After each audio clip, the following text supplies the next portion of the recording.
Tubig po. Akin na nga yan. Ito ang nararapat sa'yo. Yan. Ma'am. Ayan. Di ba?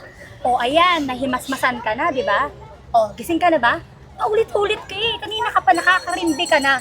Ma'am, nag-aalok lang ako ng tubig dito sa Baguio. Kaya nga, di ba? Nananahimik kami, rinding-rinding kami. Alam mo, yung isip namin, nakabakasyon, tsaka, alam mo, dapat peaceful, pero ang ingay-ingay mo. Daig mo pa, manok, putak. Ma'am, nag-aalok ako ng tubig kasi hanap buhay ko. Bakit naman ako binasa? Alam namin hanap buhay mo yan, hindi kami tanga. Sa dinami-rami ng mga tao ditong nag-aalok sa amin, ikaw yung makulit eh. Alam mo yon? Alam mo man, tignan yung postura namin. May imimit kaming investor na mismo isang businessman na mayaman dito sa Baguio. Tapos biniwisit mo yung araw namin. Alam mo yon? Umiinit ang ulo namin eh. Ma'am, sana din yun na lang ako binasa. Kasi yung tubig na yan, pwede ko naman ibenta pa sa ibang customer yan eh. Ano paki namin? Alam mo, Beb, pagyaman natin, pag na-close yung deal natin dun sa mayamang business tycoon, ipapaklose ko lahat ng tindahan. Uunahin ko yung sa'yo. Para mawalan ka ng trabaho. Kasi alam naman namin ito lang yung pangkabuhayan mo eh. Di ba? Nagsisikap ka para sa pamilya mong mga mahihirap din. Ma'am, huwag mo naman na idama yung mga iba kong kaibigan na nagtitinda lang din, naghahanap buhay dito. Tsaka bayaran nyo yung tubig na binuksan nyo. Hoy, bakit namin babayaran? Eh, nambwisit na nga sa amin, di ba? Tsaka sa pipitsuging ganyan, hoy, hindi ganyan yung mga tubig na iniinom namin. Alam mo kung ano? Mga sparkle water. Evian water. Alam mo yun? Hindi mo alam yun. Kasi isa kang dokta, isa kang mangmang, isa kang tonta, tatanga-tanga. Kaya nga ganyan ang trabaho mo, di ba? At para mas mahimasmasan ka at magising ka sa katotohanan, Inumin mo? yan.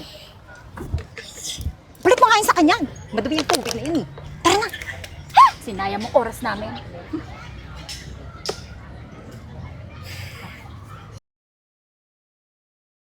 Naku! Sir, ganda sa Baguio. ma'am, renta kayo bike. Para ma-enjoy nyo yung Baguio trip nyo. Tara, dito po, mura lang po ito, mura lang. Ma'am, Teka lang. Na naman. Alam mo, lahat ng trabaho pinasok mo, no?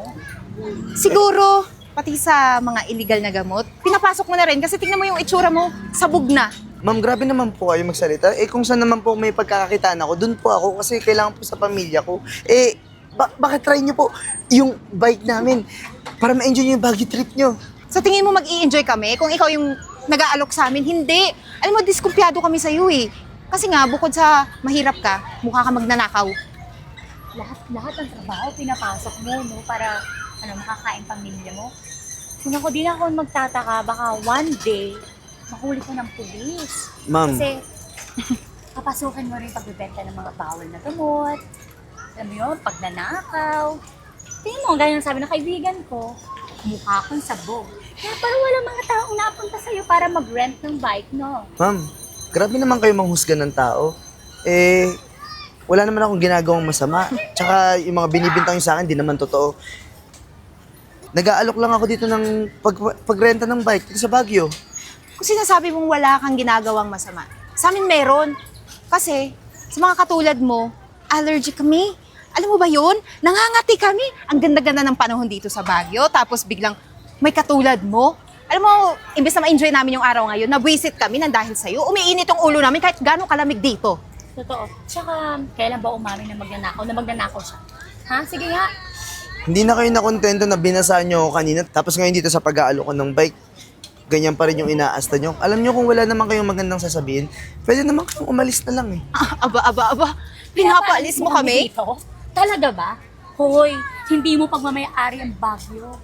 May titulo ka ba ng lupa dito sa Baguio na nakapangalan sa'yo? Di ba wala? Ang kapal mo naman. Kapal ang mukha ng pangit na to. Alam mo, naiinis na ako sa'yo eh. Kanina ka pa. Kaya ang dapat sa'yo. Yan. Sinasayang mo ang oras mo sa amin dito? Imbis na nagmamasyal kami sa Baguio? Ano naman? Visit ka? Tara na, tapal pa. Ang bihira naman yun. Ma'am, bakit naman po kami dito gustong imit ng mayamang business tycoon? Sa Burnham Park, pwede naman sa mamahaling restaurant, sa hotel, di ba? Kasi pwede naman kami magbayad, ma'am. May mga pera naman kami. Yes. Ewan ko ba, basta yun ang bilin ni Sir Renz. Dito tayo sa Burnham Park mag-antay.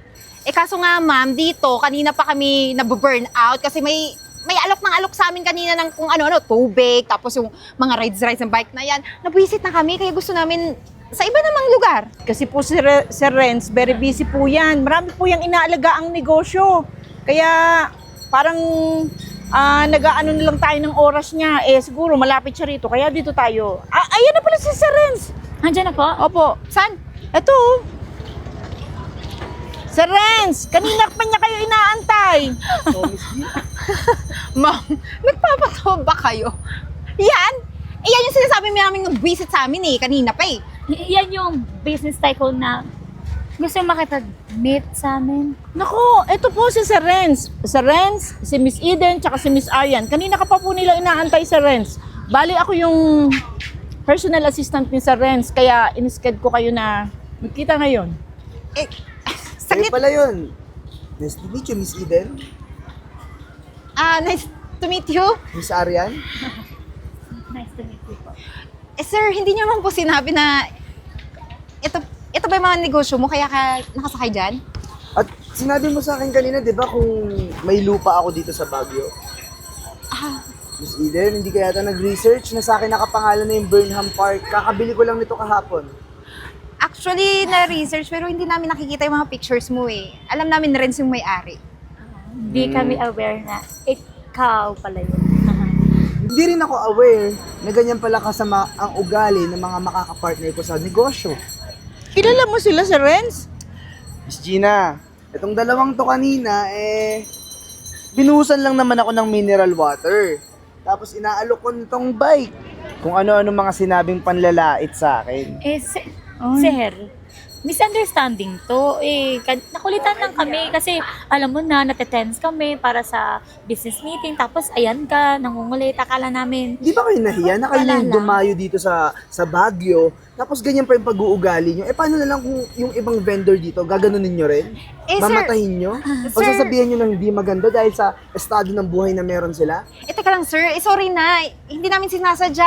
Sige na, mag-meeting na po tayo para ma-close yung deal kasi isa pa, marami na po kaming nagastos na pera namin papunta dito para lang ma-meet kayo. Kaya sige na po, pag-usapan na lang natin yung negosyo. Eh di maganda na na-meet nyo na ako ngayon. And maganda rin na nakita ko yung ugali nyo kasi wala na tayong deal na ma-close ngayon. Ha? Oo, itong sir ko, kilalang kilala ko to. Kahit anong yaman mo pa at kahit anong invest nyo pa sa sinasabi nyong invest na yan, pag tungkol sa pag-uugali, masamang ugali, mapangmata, mapanghusga, naku, ayaw niyan makipag-usap sa ganyan. Kaya mo na Miss Sige na, Gina, sir. Miss Gina. Sir, Dali lang, ha? baka naman po may chance pa, second chance. Hindi pa ako tapos. Kasi ang gusto kong mangyari sa inyo, ipapa-blacklist ko kayo sa lahat ng partners ko para wala nang kumuha sa inyo. Ang sama ng ugali nyo eh. Saglit lang po, ibang usapan na yan eh. Bakit yung paindadama yung ibang company para ma-blacklist kami? Huwag na po. Opo, tsaka labas sila doon. Ikaw Para lang po yung maturuan kayo nagkaroon ng leksyon. problema. Para maging maayos yung ugali nyo. Miss Gina, tara na. Tara na po, sir. Ma'am Gina, pakiusap. Ma'am, sir,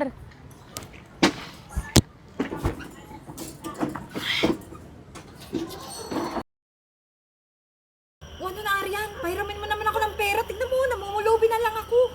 ano ka ba? Dito ka sa pagtutupad, hindi ako pinapasahod. Pahiramin pa kaya kita. Paperam ko sa'yo. Wala nga akong makain dyan eh. Nangangayayat na nga ako. Mabuti nga ikaw, may trabahong medyo matino. Ako, namumulubi talaga. Sino bang may kasalanan, ha? Sige nga. Ngayon, sinsisi mo ko. Eh, ikaw din naman damay ka din doon. Tayong dalawa ng dait, doon sa waterboy na yun. Wala na nga, huwag na tayo magsisihan dito. Teka lang, nakikita mo yun? Speaking of the devil. Di ba siya yun? Oo nga, no? Anong ginagawa niya dito? Don't tell me, nabili niya na naman yan. Eh, baka chance na natin ito humingi na sorry. Huwag ka na mag-isip ng kung ano-ano dyan. Sige nga, tara. Okay ma, no problem. Ako nang bahala. Sige po. Okay. I'll call you later again. Ikaw nga. Tama, di ba sabi ko sa'yo? Naalala mo pa ba kami? Siyempre naman. Makakalimutan ko ba yung ginawa nyo sa akin? Ipahiya nyo ako sa labas, buhusan nyo ako ng tubig, nang dahil lang sa hindi pasok yung estado ng buhay ko sa gusto nyo. Tsaka yung mga panlalait nyo sa akin, hindi ko makakalimutan. Andito yun, tsaka nandito. Yun nga eh. Blessings in disguise na rin na nakita ka namin dito. Hindi na rin kami ng tawad. Sa lahat ng mga ginawa namin kasalanan, alam namin yung mga masasakit na salita, hindi na mabubura, hindi mo na makakalimutan. Pero hindi pa rin kami ng tawad sa'yo. Sana matanggap mo yung tawad namin. Isa pa, talagang pinagsisihan namin lahat yun. Alam mo kami, anong nangyari sa amin? Ako namumulubi na lang. Tapos ang trabaho, walang tumatanggap sa akin. Pinagtatabuyan pa ako. Tapos ako, ito, nagtutupad. Yung sahod, sobrang liit. Pero thankful pa din kasi kahit pa paano, kahit once a day, nakakakain ako sa isang araw. Kung gano'n naman pala di maganda na naranasan nyo yung mga ganyang klaseng bagay para malaman nyo kung paano yung buhay ng isang simpleng tao na inaapak-apakan nyo. Alam naman namin na deserve namin lahat ng sinabi mo. Kasi nga, ito na yung karma na natanggap namin. Kaya kahit hindi mo tanggapin yung sorry namin, okay lang din. At least nakapag-hini na kami ng patawad sa'yo. Kahit pa paano, maluwag na rin yung bibig namin. Yun lang naman yung gusto kong marinig sa inyo Pero alam nyo, maganda sa akin, hindi kasing tigas ng bato yung puso ko. Masarap sa pakiramdam na may mga taong katulad yun na nalalaman yung pagkakamali nila. Siyempre, pag nadapa, kailangan bumangon.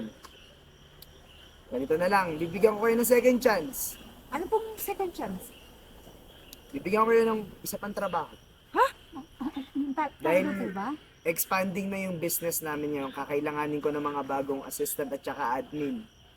Mapagkakatiwalaan ko ba kayong dalawa? Ay, opo. Opo. Sigurado po, hindi kayo magsisisi. Tsaka nagbago na po talaga kami. Ako po yung second chance na ibibigay nyo. Hindi po talaga namin sasayangin. Maraming salamat po talaga. Kasing ganda nitong Baguio yung pakikitungo ko sa inyo. Sana wag niyo sasayangin yun. Opo, makakaasa kayo. O bukas, magkita tayo sa opisina ko, 8 a.m. Alam niyo na yon kung saan. Opo. Sige po. Sige. Salamat po.